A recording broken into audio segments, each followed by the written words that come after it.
बृहस्पति को बुद्धि और शिक्षा का कारक माना जाता है।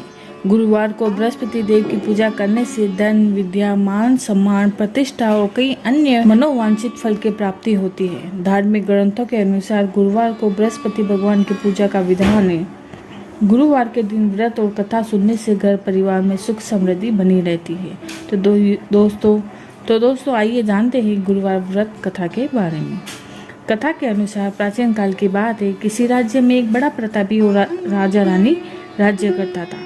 वह हर गुरुवार को व्रत रखकर दीन दुखियों की मदद करके पुण्य प्राप्त करता था, परंतु ये बात उसकी रानी को अच्छी नहीं लगी।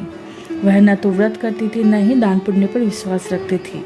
इतना ही नहीं, वह राजा को भी ऐसा करने से मना करती थी।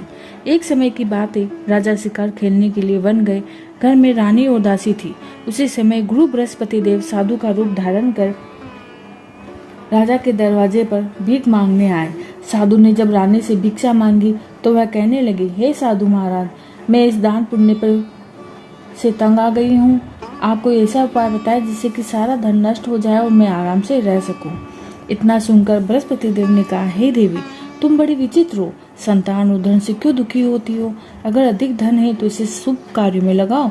कुंवारी कन्याओं का विवाह कराओ, विद्यालय, बाग बगीचे का निर्माण करो, जिससे तुम्हारे दोनों लोग सुधरे।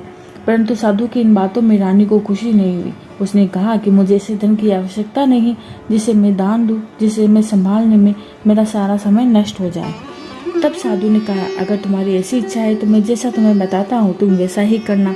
गुरुवार के दिन तुम घर को गोबर से लीपना, अपने बालों को पीली मिट्टी से धोना, राजा से हजामत बनाने को कहना, भोजन में मांस मदिरा का प्रयोग करना, कपड़े धोबी के यहाँ धुलवाने के लिए देना। इस प्रकार 7 बृहस्पतिवार को करने से तुम्हारी समस्त धन नष्ट हो जाएगा।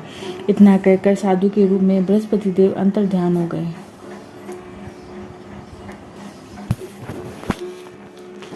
साधु के अनुसार कई बातों को पूरा करते हुए रानी को केवल 3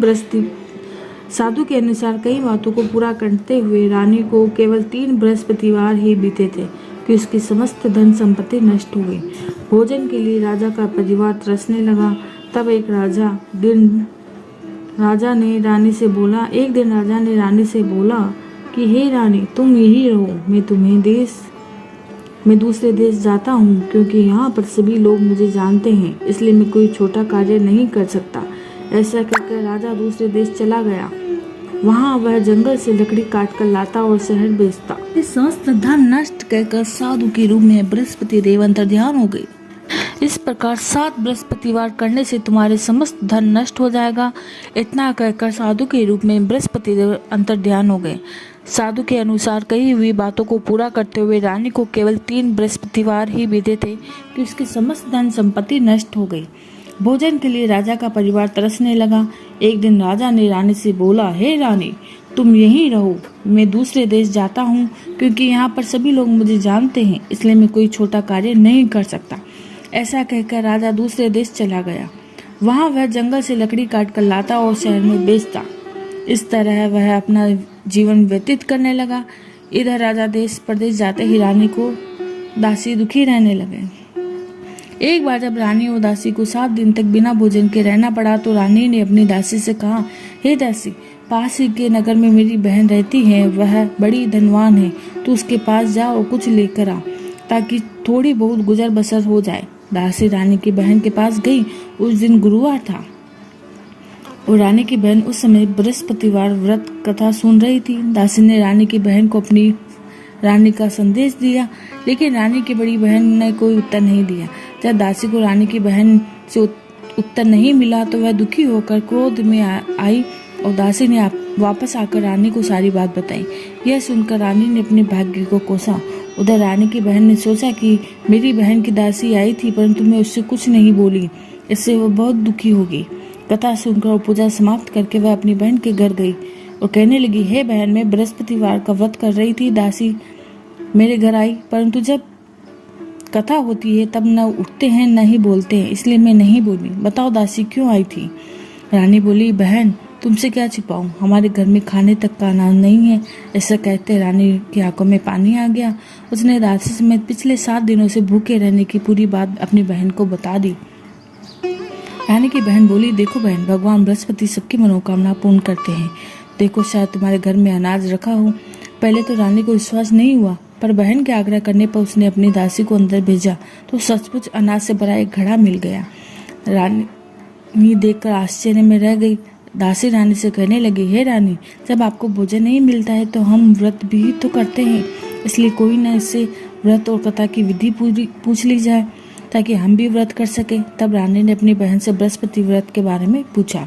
उसकी बहन ने बताया, बृहस्पतिवार के व्रत में चने की दाल, मुनगा, केले की जड़ अर्पित करें, दीपक जलाए, व्रत कथा सुने, पीला भोजन करें। इससे बृहस्पति देव और भगवान विष्णु प्रसन्न होते हैं। व्रत और पूजा की विधि बताकर रानी की बहन अपने घर लौट गई। 7 दिन के बाद जब गुरुवार आया तो रानी और दासी ने व्रत किया। वह गुड़ साल में जाकर चना गुड़ लेकर आई, फिर उससे केले की जड़ विष्णु भगवान की पूजा की और अब पीला भोजन की चिंता को लेकर दोनों बहुत दुखी हुई। चूंकि उन्होंने व्रत रखा था इसलिए बृहस्पति देव उनसे प्रसन्न थे। वह एक साधारण व्यक्ति का रूप धारण कर 2 थाली में पीला भोजन दासी को दे गए। भोजन पाकर दासी प्रसन्न हुई और फिर रानी के साथ मिलकर भोजन ग्रहण किया। उसके बाद वह सभी गुरुवार को व्रत और पूजा करने लगी। बृहस्पति देव की कृपा से उसके पास फिर से धन संपत्ति आ गई, परंतु रानी फिर से पहले की तरह आलस्य करने लगी। तब दासी बोली, हे देखो रानी, तुम पहले से भी इस प्रकार आलस्य करती थी। तुम्हें धन रखने में कष्ट होता था, इस कारण सभी धन नष्ट हुआ है। अब जब देव बृहस्पति की कृपा से धन मिला है तो तुम्हें फिर से आलस्य होने लगा है। रानी को समझाते हुए दासी कहती कि बड़ी मुसीबतों के बाद हमने ये धन पाया है, इसलिए हमें दान पुण्य करना चाहिए, भूखों को भोजन कराना चाहिए, धन को शुभ कार्य में खर्च करना चाहिए। इससे तुम्हारे कुल का यश बढ़ेगा, स्वर्ग की प्राप्ति होगी और पितृ प्रसन्न होंगे। दासी की बात मानकर रानी अपना धन शुभ कार्य में खर्च करने लगी। इससे पूरे नगर में उसका यश बढ़ने लगा। बृहस्पति व्रत कथा के बाद श्रद्धा के साथ आरती की जानी चाहिए। इसके बाद प्रसाद बांटकर उसे ग्रहण करना चाहिए।